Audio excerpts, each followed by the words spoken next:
Assalamualaikum warahmatullahi wabarakatuh.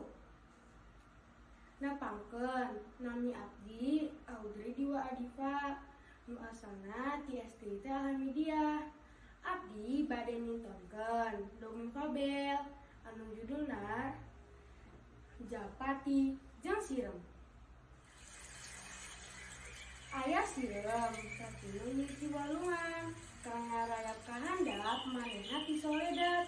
Pluk rak-rak kana cai. Sirem gegeroan.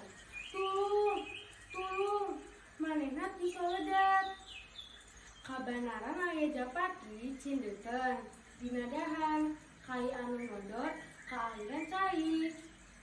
Barang ngaleret kahandap katinjo aya sirem keur kokosehan. Japati keur nyaun.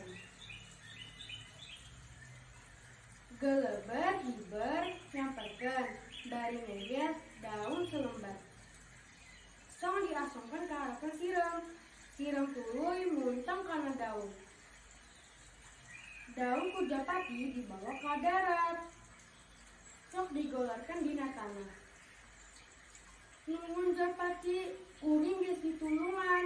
Jawab Japati, ih eta mah kawajiban sarerea.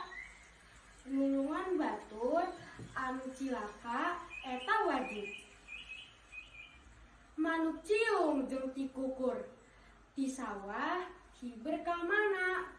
Mun urang nulung ka batur eta teh lampa utama.